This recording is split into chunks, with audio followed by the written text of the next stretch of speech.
my God. Look at this delicious watermelon. Look at this, my first watermelon.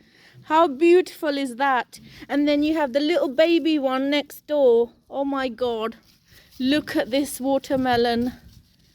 We planted those plants and now we've actually got the crop, and I'm so excited of eating this watermelon. There's joy in growing your own vegetables and fruit.